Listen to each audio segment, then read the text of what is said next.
Tetapi di waktu yang samaan, mereka berdua mendengar suara wanita minta tolong di depan tenda. Karena si C penasaran, akhirnya si C memutuskan untuk keluar tenda. Sesaat dia di depan tenda, dia kaget. Dia melihat sesosok. Assalamualaikum warahmatullahi wabarakatuh. Kembali lagi bersama gue Gomez di channel Serpihan Kisah Misteri. Di sini gue bakal ngelanjutin cerita kemarin tentang pendakiannya Mas J dan kedua temannya si C dan si S. Mereka mengalami kejanggalan-kejanggalan, hal-hal mistis. Gue bakal ngelanjutin ceritanya di part ini. Buat yang penasaran dengan channel ini, jangan lupa di subscribe, like, and comment. Tunggu apa lagi? Ini dia videonya.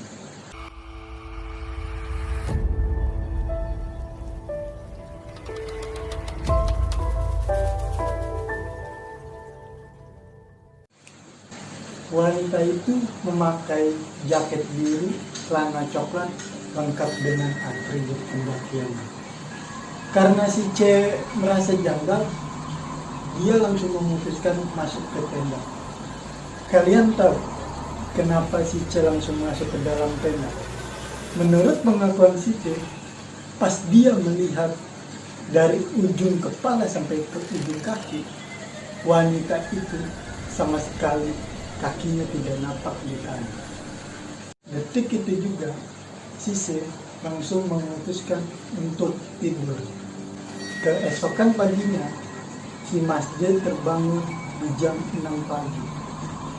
Lalu, dia membangunkan kedua temannya untuk melakukan perjalanan menuju ke puncak. Setelah keduanya mereka bangun, mereka bertiga langsung bergegas untuk melanjutkan perjalanan menuju puncak tanpa makan dan menyerah sedikit pun. Singkat cerita, mereka bertiga sampai di pos kandang badak. Mereka memutuskan untuk break terlebih dahulu di pos tersebut dikarenakan melihat kondisi fisik Mas J yang kurang fit dari kemarin. Akhirnya dia beristirahat di tempat itu. Karena sebelumnya mereka tidak sarapan, akhirnya Mas J membeli gorengan di warung yang ada di pos kandang badak tersebut. Sementara si Mas J dan si C itu lagi makan gorengan, si S pun meminta izin untuk mengambil air di pos kandang badak. Yang udah pernah ke sana, pasti kalian tahu lah letak mata air di pos kandang badak itu di mana. Disinilah mulai terjadi kejanggalan. Baru saja mereka menginjakan kaki di tanjakan setan, si C pun melihat ada anak kecil yang sedang membelendoti pundaknya Mas J. Jadi posisi mereka itu, si S di paling depan, Mas J di tengah, dan si C di paling belakang. Saat si C melihat anak kecil yang membelendoti di pundak Mas J, akhirnya si C pun meminta untuk break. Dan benar saja, baru saja si C meminta untuk break, Mas J langsung mengeluh. Kenapa nggak dari tadi aja? Pundak gue berat banget nih dari tadi. Si C pun tidak menjelaskan apa yang terjadi kepada Mas J. Si C cuma beralasan karena dia cuma pengen istirahat aja sebentar. Lalu si C pun nyamperin ke si Mas J. Si C memegang pundak Mas J, terus berkomat-kamit mulutnya. Ya mungkin baca doa lah ya. Enggak lama kemudian, Mas J pundaknya merasa agak enakan tuh pas habis dipegang si C.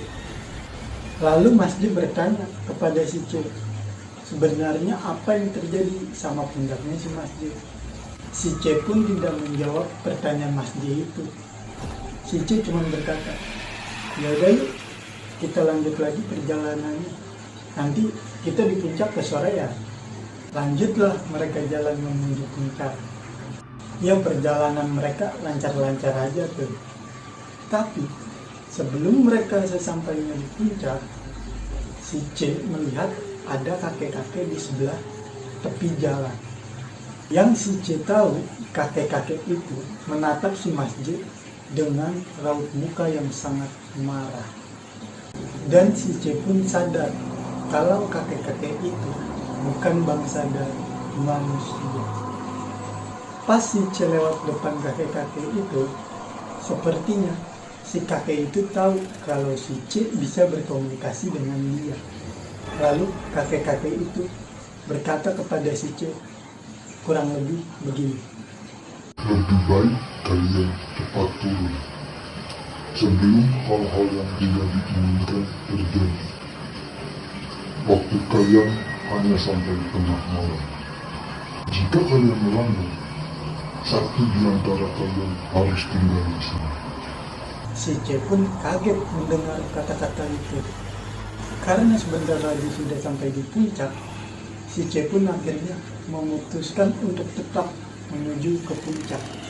Akhirnya sampai di puncak, si C pun cuma terdiam, duduk sambil merokok. Lalu si S pun bertanya kepada si C, lu kenapa bro? Kok diem aja dari tadi? Lalu si C pun cuma menjawab, oh nggak apa-apa kok, gue nggak apa-apa. Nah akhirnya dia sampai puncak itu, lalu foto-foto, merokok, ngopi di warung yang ada di puncak itu. Oh iya, di puncak gede Pangrango itu ada warungnya di sebelum puncak sama di dekat tugu. Setelah mereka asyik berfoto-foto, lalu si C pun mengajak kedua temannya untuk turun. Singkat cerita, mereka turun. Perjalanan sih ya normal, lancar. Tapi setibanya mereka di air panas, kejanggalan-kejanggalan mulai terjadi lagi. Tapi kejanggalan itu bukan lagi menimpa Mas J, melainkan mereka bertiga. Saat mereka bertiga melewati jembatan air panas, si S pun tiba-tiba jatuh. Katanya sih ada yang menarik kakinya. Bagusnya dia nggak jatuh ke dalam jurang di jembatan tersebut. Buat kalian pasti tahu kan yang udah pernah ke sana itu jurangnya dalamnya kemana. Lalu Mas J dan si C itu langsung buru-buru tuh nolongin si S. Karena si S ini posisinya dari perjalanan sampai ke turun itu adanya di paling depan. Lalu Mas J bertanya kepada si S, kenapa lu kok jatuh tiba-tiba? Kemudian si S menjelaskan bahwa ada yang menarik kakinya ke arah jurang.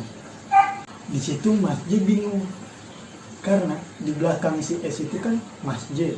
Nah, Mas J ini tidak melihat ada apa-apa. Si S itu jatuh, ya udah begitu aja. Akan tetapi beda pandangan dengan si C, karena si C melihat ada sesosok wanita yang menarik kakinya si S ke jurang itu. Tapi si C tidak menceritakan apa yang terjadi kepada Mas J dan si S. Lanjutlah mereka ke tenda yang sebelumnya didirikan di dekat area tersebut. Sampainya mereka di tenda mereka langsung beres-beres tuh, langsung buat menuju perjalanan turun. Singkat cerita, mereka sampai di pos Curug Ciberem jam 5 sore. Di situ kejanggalan terjadi lagi. Pada saat mereka break di pos Curug Ciberem, tiba-tiba si S melihat ada wanita berjalan menuju ke Curug Ciberem. Si S pun lalu memanggil wanita tersebut. Mbak, mau kemana sore-sore begini? Kok sendirian aja? Rombongannya kemana? Di situ Mas J bingung. Si S manggil siapa? Lalu Mas J bertanya, bro, lu manggil siapa? Lalu si S pun menjawab, lah, lu di mana? Tadi ada cewek lewat sendirian ke arah curug, makanya gue panggil. Emang lu nggak ngeliat? Jangan bilang kalau gue ngeliat sendirian. Lalu si Mas J pun bingung. Jelas-jelas nggak ada orang di situ kecuali mereka bertiga. Singkat cerita, lanjutlah mereka menuju perjalanan turun. Tapi sesampainya mereka di jembatan, itu tuh jembatan sebelum Telaga Biru, kalau dari arah puncak, mereka bertiga mendengar suara gamelan. Lalu mereka bertiga pun saling tatap. Lu dengar gak barusan suara apa? Ternyata mereka bertiga memang benar-benar dengar. Mendengar suara gamelan tersebut, mereka bertiga pun mempercepat langkah kakinya untuk cepat-cepat biar sampai di base camp. Belum juga tiba di base camp, sesampainya mereka di Telaga Biru, lagi-lagi mereka mengalami kejanggalan. Mereka bertiga mencium aroma wangi parfum melati. Wanginya itu ya kayak buat bapak-bapak salat Jumat. Itu kata mereka ya. Makin cepatlah langkah mereka menuju ke base camp. Akhirnya mereka sampai juga tuh di base camp jam 7:30 malam. Lalu setibanya mereka di base camp Calo itu, mereka lanjut bersih-bersih, mandi dan segala macam. Setelah bersih-bersih, mereka ngerokok di depan base camp tersebut. Nah, disitulah mereka baru membahas apa yang sebenarnya terjadi di atas puncak dan mereka perjalanan itu.